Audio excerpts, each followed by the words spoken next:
पहले हमने pre classical और क्लासिकल स्कूल कवर कर लिया है, and now we moving on to the positivist school. So इस लेक्चर में we are going to first go through कि पॉजिटिविस्ट स्कूल है क्या, and then we are moving ahead to the first perspective of the positivist school. So let's just quickly go over what we did yesterday.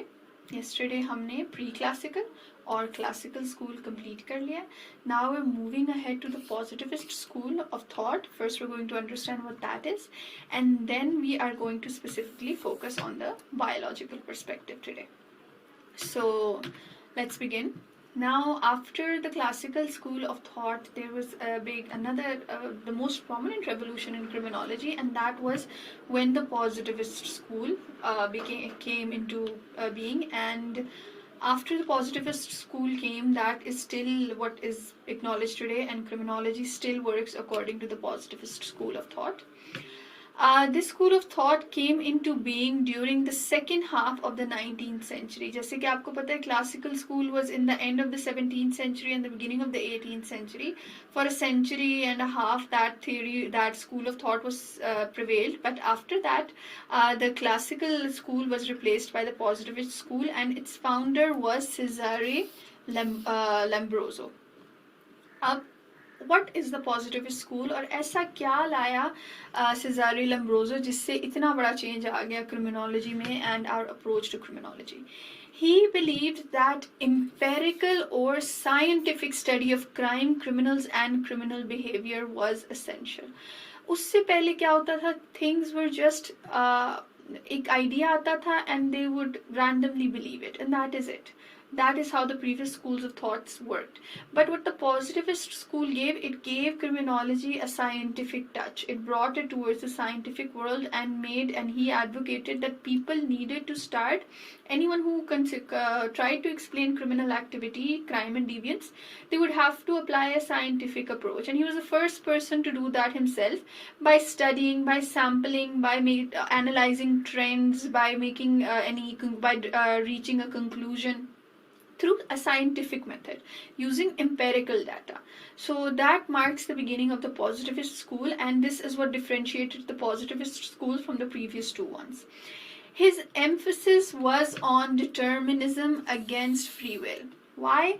Because as you might remember, in the classical school of thought, people believed that a crime was committed out of choice. People were rational human beings. They calculated the risks and then they committed a crime. What the positivist school tried to explain was that kahin na kahin, theek hai, everyone makes a choice to commit a crime, but in one way or the other, a person is somehow slightly helpless, and there are some factors that actually make criminal activity easier for them. It makes it a better option for them. और वो क्या चीजें हैं जो इंसान को criminal activity की तरह push करती हैं? कुछ चीजें उसके control में हैं, the ultimate choices is own, but there are other things, other underlying causes that are not completely in his control. So this also marks a difference in the positivist school compared to the classical school. This theory also suggested that environment could be a causal factor behind criminal behavior. क्योंकि आपको पता है, in the classical and pre-classical school of thought, crime was studied in isolation. Criminal को as a human being, as an entity बस देखा जाता था, and that was it. That there was nothing else connected to his criminal activity. Just him, his mind and his actions, and that is it. The positivist school actually began analyzing crime and criminal behavior in a more broader way. What they used to do was it encouraged understanding crime by looking at the society and by looking at the environment around the criminal, saying कि इंसान का उसके अपने बस में तो था, उसकी अपनी decision तो थी, but there were other factors as well that could have led to crime. The positivist school also favored empirically studying crime. Crime could provide important insights into its causes, which can help at planning effective prevention strategies. As you all might remember, that is the criminology we have today. We try to analyze and focus on crimes and the trends in crimes, the trends in the causes of the crimes, and then planning strategies, prevention strategies according to that. कि किस तरह हम crime को कम कर सकते हैं. That is what the positivist school brought. It played an important role in the development of modern criminology. This is where the positive school is where modern criminology actually began, and it transformed criminology into a science where we had to do research, where we needed data, and where we needed to analyze things and test our theories properly in order to claim them. So the first positivist perspective, the first one that actually came into being was the biological perspective. अब जो positivist school start हुआ था by Cesare Lombroso, it was actually the biological perspective. That marks the beginning of the positivist school. वो किस तरह से कि the biological theory of crime can be traced back to the 19th century work of Cesare Lombroso. This approach, the person who basically founded the positivist school, how did he find the positivist school? By the biological perspective. This approach highlighted some physiological differences between criminals and non-criminals. What did he advocate? उसने ये तो कहा कि scientific research चाहिए, but what was his focus of scientific research? किस चीज को वो करता था, advocate करता था कि इस वजह से crime हो रहा? That was actually the biological makeup of a human. He tried to study and he tried to prove कि किस तरह एक इंसान की physical appearance से हम ये deduce कर सकते हैं कि इसके criminal activity के chances ज़्यादा हैं. So he focused on the physiological or genetic abnormalities within an individual. And how did this actually start? This was basically हुआ ये कि when he began this research, it began with him getting the chance to analyze the dead body of a criminal. And when he was analyzing the structure of that person's body, उसने देखा कि उसके जो sir में there is a part of his head that is slightly inwards. So he deduced कि ये जो चीज़ है, this is somehow related to his physical development and evolution, और इस तरह उसने he reached to the conclusion कि इंसान की physical properties से हम ये idea लगा सकते हैं कि is he a criminal or not. So he focused, it noted factors like अब किस तरह के factors पे गए लोग, how did people go from one thing to another, और कौन सी physical properties ऐसी थी जिन पे उन्होंने कहा कि इसके chances ज़्यादा हैं. One was the racial heritage, the nutrition, learning disabilities to be possible explanations behind criminal behavior. इंसान के biological makeup में ऐसा क्या क्या है जिसकी वजह से उसकी criminal tendencies ज़्यादा हो जाती हैं. The first perspective to challenge the classical free will. जिस तरह मैंने आपको कहा, the positivist school began with the biological perspective. This was the first perspective proposed in the positivist school, and it challenged the free will approach. It stated that criminal activity is not 100% because of free will or out of choice. It can also be caused by certain biological factors जो इंसान के बस में नहीं है. In this regard, the biological theories were considered more credible than many of the previous theories. अब आजकल के point of view से हम इस theory को अगर देखें तो we think okay, it is very irrelevant, it does not make sense and it is not applicable. When I'll show you more examples later on, you will agree to this. But you need to understand the situation this theory came in. किस तरह की उस time क्या atmosphere था, क्या beliefs थी, and how the biological theory was a huge change and it marked the beginning of an era for criminology. So how did it begin? Like I mentioned before, began when Lombroso advocating atavism. अब atavism क्या है? Which stated that criminals were primitive savages who were evolutionarily backward compared to normal citizens.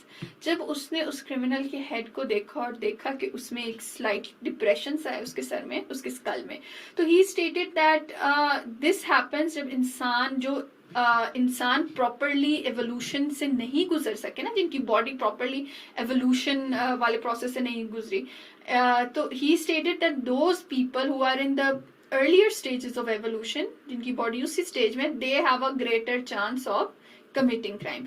ये जो part है ये आ जाता है एटिविज्म में, relating criminal activity to evolutionary development.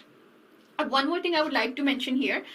होता क्या है कि the biological perspective has come in two different ways. या तो ये आ जाता है in a comparative analysis with the psychological perspective and the sociological perspective. उस तरह का 20 मार्क्स का क्वेश्चन आ चुका है पास पेपर्स में.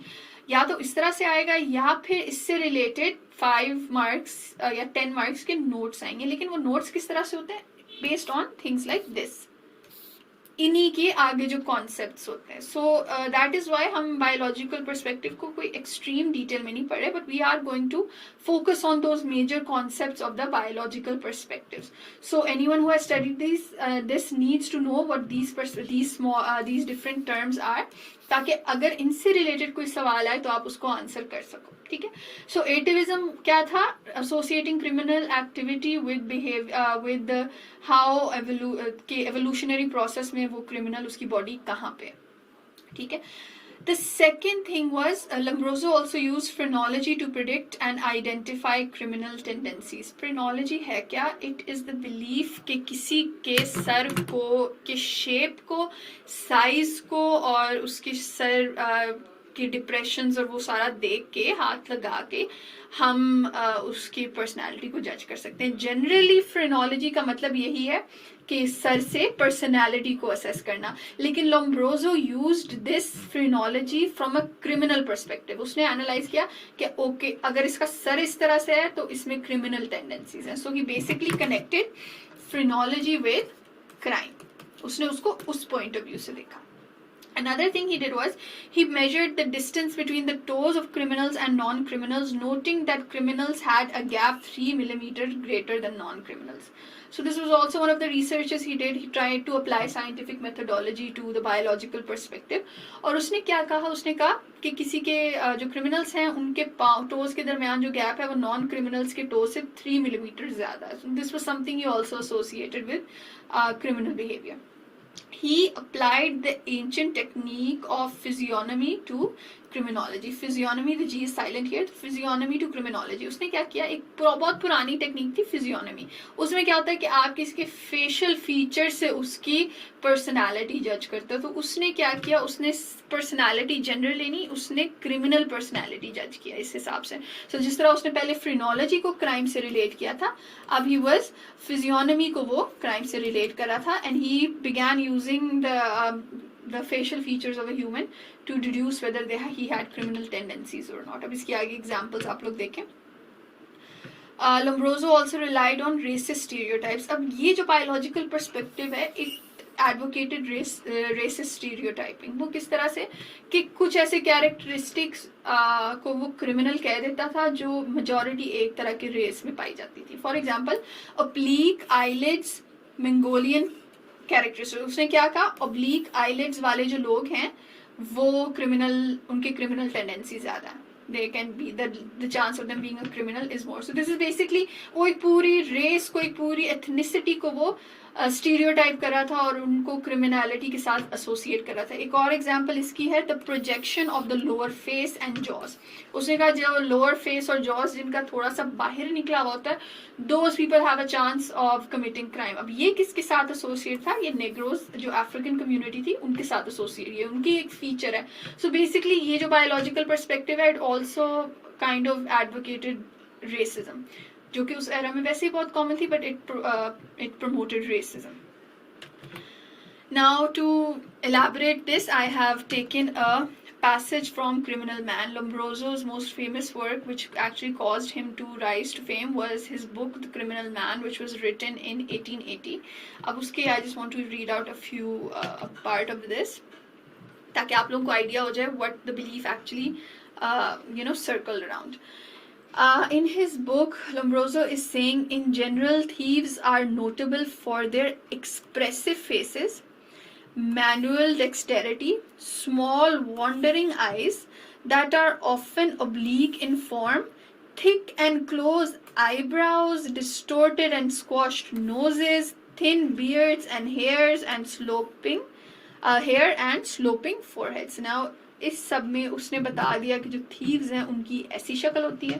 और आगे वो कह रहे हैं like rapist they often have jug years. अब रेपिस्ट के भी और थीव्स के भी जग ईयर्स हैं, लेकिन रेपिस्ट, पहले तो उसने थीस का बता दिया कि थीस की किस तरह से फीचर्स होते हैं, उसके बाद वो रेपिस्ट का बता रहा है. Rapist however nearly have sparkling eyes, delicate features, swollen lips and eyelids. Most of them are frail and some are hunchbacked. Hunchback meaning जिनकी कुब निकली हुई होती है. So इससे we get an idea कि how outdated this theory is today. Some people still apply it. They apply it to your hormonal levels. They apply it to blood pressure, diabetes, इस तरह की चीज़ों के साथ उनको अप्लाई ज़रूर करते हैं. But you need to understand that the biological perspective out of all three perspectives, the biological one is the one that is least accepted. And इसकी importance का आपको idea हो गया through the questions that has come in the past papers कि इसको हमने आप लोगों ने extreme detail में नहीं पढ़ना. किस point of view से पढ़ना है? Either comparing it, इसका आपको brief idea होना चाहिए so that you can compare it to the other two perspectives, the psychological and sociological perspective. Or you need to understand the different terminologies that are used, like atavism and phrenology. इस type की चीज़ें को आपको idea होना चाहिए. That is how important the biological perspective is. A lot of candidates, they make the mistake of going into the extreme detail which is not required. So that is what I would suggest to you. We'll focus more on those perspectives that are currently more relevant. So this marks the end of this lecture, and now after this we're going to, after completing the biological perspective, we are going to move on to